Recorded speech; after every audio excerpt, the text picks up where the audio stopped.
రంగారెడ్డి జిల్లాకు చెందిన రైతు బంధు నిధుల్లో గోల్మాల్ జరిగింది. రైతుల ఖాతాల్లో పడాల్సిన డబ్బును ఒక వ్యవసాయ విస్తరణ అధికారి దారి మళ్లించారు.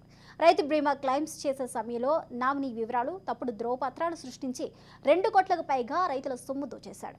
అయితే పలువురు తమకు రైతు బంధు పడడం లేదన్న ఫిర్యాదుతో పాటు ఎల్ఐసి క్లెయిమ్ చేసే క్రమంలో అసలు విషయం బయటపడింది. 2020 నుంచి అక్రమాలకు పాల్పడుతున్నట్లు పోలీసుల దర్యాప్తులో వెల్లడైంది.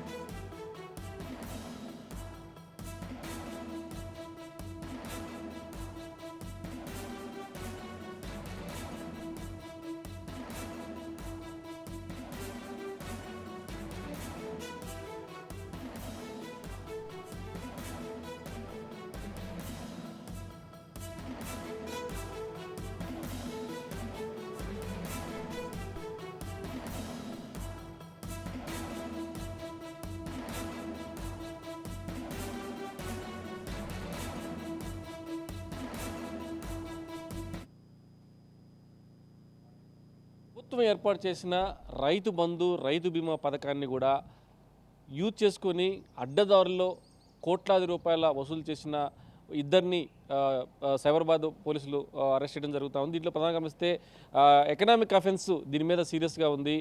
ఇలాంటి అఫెన్సులు తరచుగా జరుగుతున్న నేపథ్యంలో సైబరాబాద్ కమిషనర్ దీనికి సంబంధించి ఎకనామిక్ అఫెన్స్ సంబంధించిన వ్యవహారంలో ఒక ప్రత్యేకమైన పోలీస్ స్టేషన్కి కూడా అనుమతి తీసుకున్నాము. త్వరలో దాన్ని కూడా స్టార్ట్ చేస్తామని చెప్తున్న పరిస్థితి. మొత్తం మీద దీంట్లో అంటే ఈ రైతులకు అందాల్సిన ఏమైతే ఈ రైతు బంధు తర్వాత రైతు బీమాకి ఏమవుతున్నాయో దీంట్లో అధికారులు ఇన్వాల్వ్ అయ్యి ఈ రకమైన ఫ్రాడ్కు పాల్పడ్డారు. వచ్చిన డబ్బులతోటి వాళ్ళు ల్యాండ్లు కొన్నట్టు కూడా సైబరాబాద్ కమిషనర్ చెప్పడం జరుగుతూ ఉంది. దీంట్లో గమనిస్తే ధరణిలో ఏమైతే లిస్ట్ ఉంటుందో, అంటే ఎవరైతే దీని భూములు కలిగి ఉన్నారో, తర్వాత ఎవరైతే ఈ ధరణికి సంబంధించిన వ్యవహారంలో వీళ్ళకు అంటే కొంతమందికి ల్యాండ్స్ ఉంటాయి కానీ అక్కడికి వెళ్ళి పర్యవేక్షణ ఎవరు ఉండరు. అలాంటి ల్యాండ్లు కొన్ని గమనించి కొంతమంది బతికున్నారని చెప్పి, కొంతమంది చనిపోయారని చెప్పేసి రకరకాలుగా డాక్యుమెంట్స్ సృష్టించి ఎన్ఆర్ఐ అకౌంట్స్, అంటే ప్రధానంగా వీళ్ళ టార్గెట్ కూడా చాలామంది అంటే ఈ ఫ్రాడ్లో ఎన్ఆర్ఐని టార్గెట్ చేసుకొని వాళ్ళ డేటా తీసుకొని కూడా ఈ ఫ్రాడ్లో పాల్గొన్న ఫ్రాడ్ చేసినట్టు చూస్తూ ఉంది.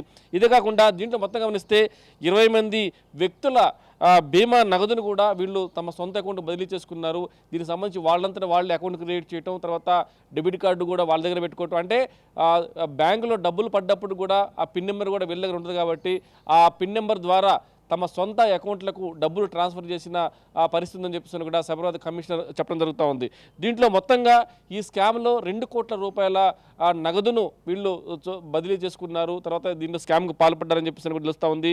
ఇదే రకంగా 2019లో కూడా ఇదే రకమైన స్కామ్కు పాల్పడ్డారని తెలుస్తూ ఉంది. అంటే చనిపోయిన వారి డేటా ఒకటి, తర్వాత చనిపోయిన వారి డేటాలో బతుకున్నట్టుగా చూపించడం, తర్వాత దీనికి సంబంధించిన చనిపోయినట్లు నకిలీ పత్రాలు సృష్టించడం, అంటే బీమా కోసం ప్రభుత్వం ఏర్పాటు చేసిన రైతు బీమాకు సంబంధించిన వ్యవహారంలో ఇలాంటి ఫ్రాడ్కు పాల్పడటం కూడా సైబరాబాద్ కమిషనర్ చెప్పడం జరుగుతూ ఉంది. ఇదే కాకుండా ఈ కేసులో ప్రధానంగా అంటే ఎవరో బయట వ్యక్తులు లేకపోతే గుర్తిన వ్యక్తులు చేసిన స్కామ్ కాదు. దీంట్లో మనం గమనిస్తే ఏఈఓ అగ్రికల్చర్ కస్టర్ దీంట్లో పాల్గొన్నాడు.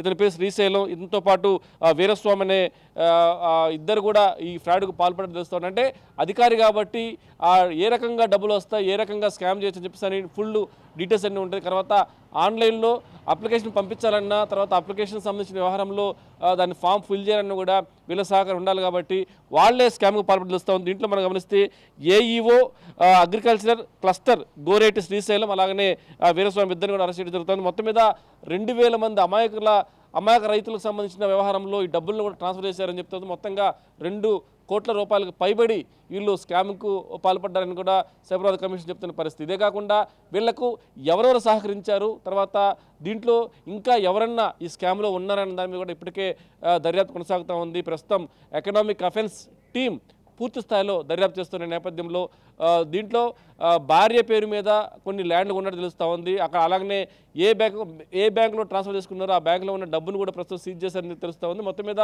ఈ స్కామ్లో ఇంకా ఎవరెవరు ఉన్నారు, ఎవరో ఇన్వాల్వ్ అయ్యారు, ఇంకా ఎవరికైనా సంబంధం దాని మీద కూడా దర్యాప్తు కొనసాగుతూ ఉంది. ఇలాంటి ఫ్రాడ్లు పాల్పడ్డ ఎవరిని కూడా వదిలిపెట్టమని చెప్పని కూడా సైబరాబాద్ కమిషనర్ అవినాష్ మాసం చెప్తున్న పరిస్థితి మనం చూడొచ్చు.